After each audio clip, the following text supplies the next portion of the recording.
Hey guys, I hope you're all doing well, and we have the July forecast ready here for you. But listen, before we start today, I have a couple of messages.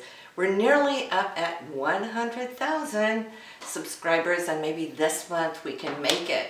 And for those of you who have subscribed already and you're wondering why isn't it showing up in your email, well, most of you now listen to your forecast on your cell phone, right?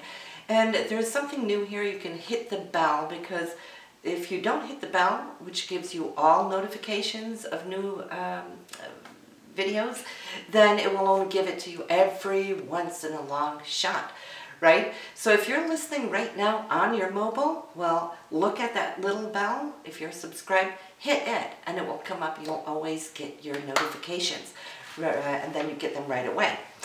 Secondly, also, since we are coming up on the near 100,000 mark of subscribers, if you haven't subscribed, please hit subscribe now if you are a follower. And to celebrate that, I am giving away a half-hour reading, a 6-month transit, which will run you 6 months. So from July 1st straight through December.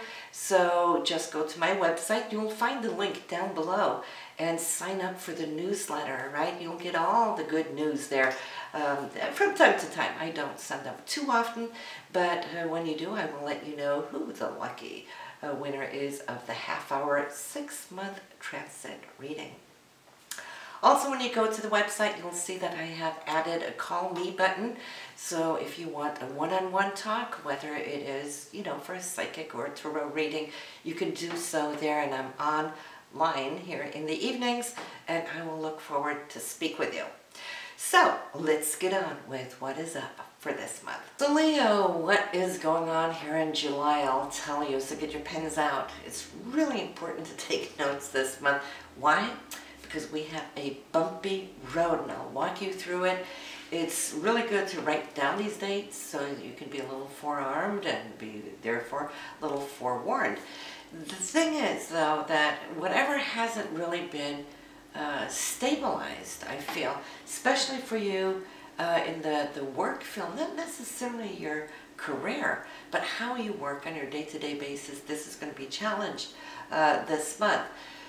We have a very hot and not just passionate full moon this month, but it will really bring up everything that is unfinished, loose ends and those things. Think about a volcano. It can simmer for a long time. Everything that we suppress and hold down. Why? Because maybe it's too uncomfortable to deal with. Whatever the situation is, sometimes we do that, right? And then the universe will help us bring it up and out and purge it. This is on the 9th. So not only do we have the full moon conjunct Pluto, this is in your 6th house for day-to-day assignments, how you interact with your co-workers. It's also your health, by all means. But this conjunction here is powerful also because, of course, the Sun and Pluto also are in opposition, which brings it to a full moon. But then Mars has already activated a few days before. Mars is still in close proximity. So what we have is the Sun-Mars line conjunct. We've got the Moon and Pluto conjunct in opposition. Now, the Sun and Mars, this will be in your 12th house, so it's all of those things that you've been processing, Leo, thinking about, and kind of right now, actually what you have been wanting is just to pull back a little bit. Mars is recharging its batteries for the next 2-year journey once it passes your and crosses your ascendants. The Sun is there. So you're already in this low-key kind of just wanting to relax, and then woof comes this energy. To make it a little bit more sensitive is that Jupiter, which rules balance and fairness and so forth, is smacked, it's sandwiched straight in between these two forces. So we got a T-square.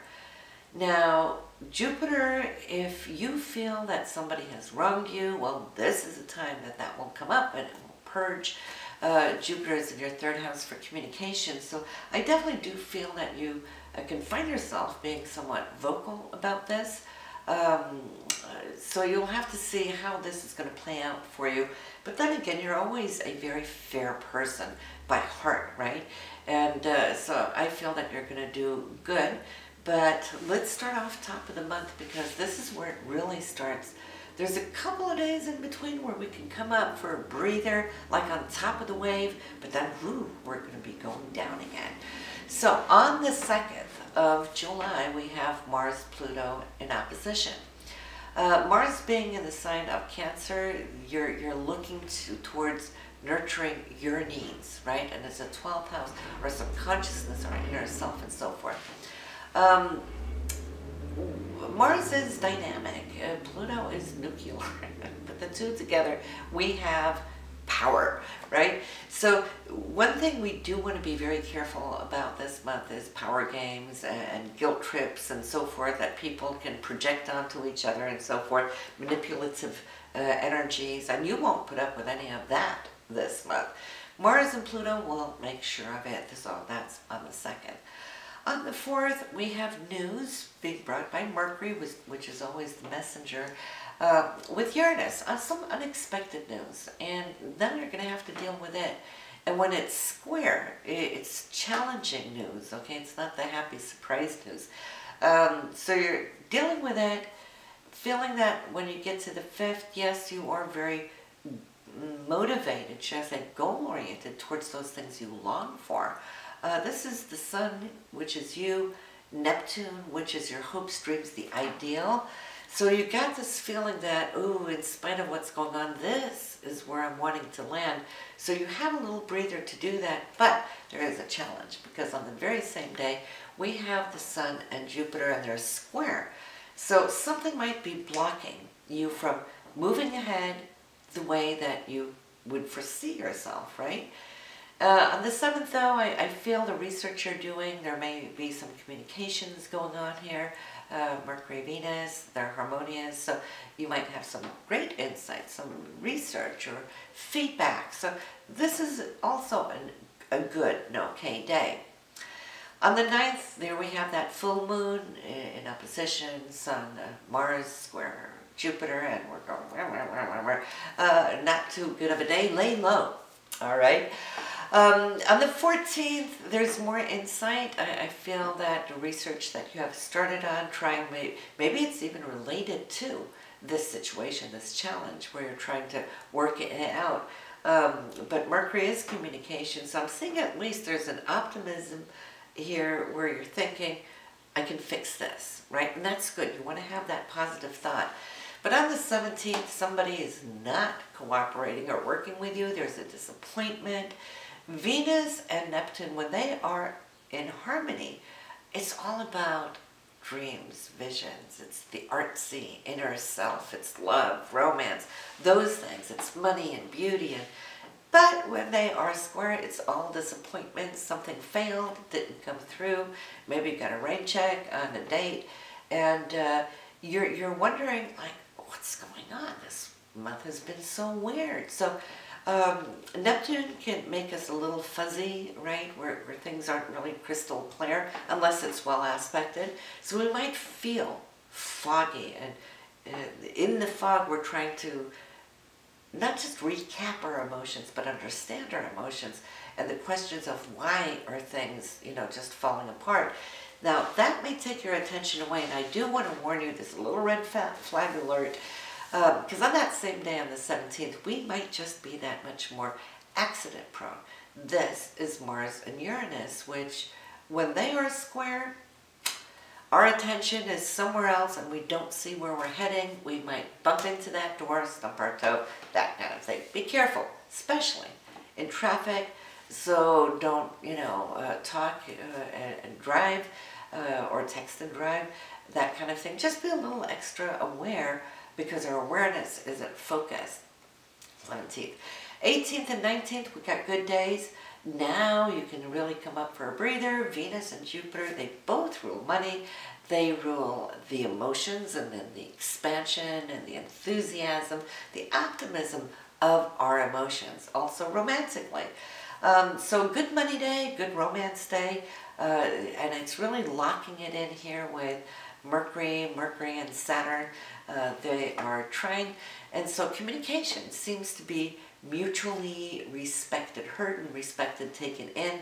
So you're kind of like thinking, oh, thank God, pulled through. On the 20th though, there is still some unexpected situations popping up, might surprise you, not necessarily in a good way or a harmonious way, not saying it's necessarily negative either. It's just that it's going to need to call for your attention to deal with. Then on the 24th, we have, oh, let's put in the new moon first, excuse me, that is on the 23rd. 0 degrees in your sign, Leo. And happy birthday, you're starting your birthday month here too.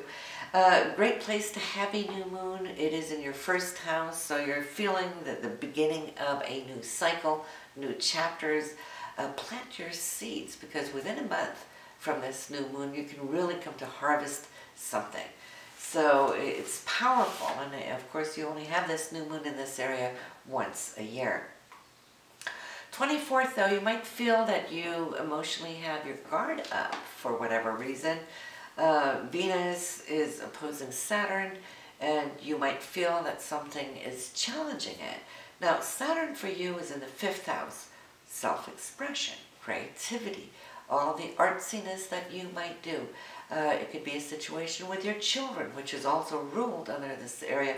And here's Venus, which is in your 11th house for hopes and dreams, and then your children, or your creativity, the business that you own, maybe.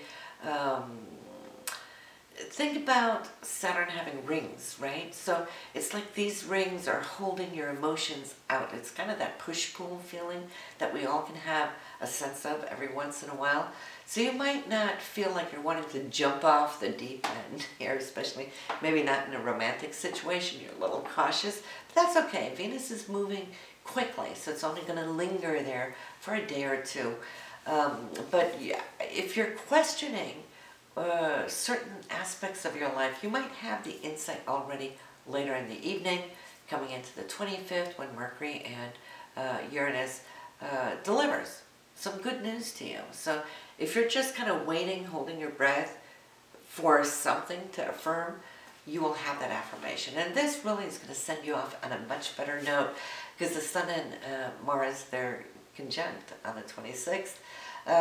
Which is great. Now you're feeling that you are in a place where you can start moving forward, where there is joy taking place, super dynamic energy. The Sun now here in your first house, which is you, all right? Mars being there, Mars is powering up for a new 2-year journey for you. So I'm really, really happy to see that. I'm thinking before I end what's up here for this month, you're going to end it on a great note with Venus bringing surprise from Uranus. And we always love those surprises because they just lighten up our day. But I did want to mention that new moon on the 23rd. Not only is it good because it's in your first house, but it's bringing golden aspects. One to Saturn, one to Uranus. Saturn in your 5th house, so this could be you planting seeds for a new business, a new concept, a creative concept. And then Uranus 9th house for travel, long distance travel. So you might feel that these two areas is where the new moon is really picking up a lot of energy there on the 23rd. So if you can project into those two areas, this is where you're going to be receiving that much more back. So listen, Leo, always such a joy to speak with you, and I will see you again next month. Bye.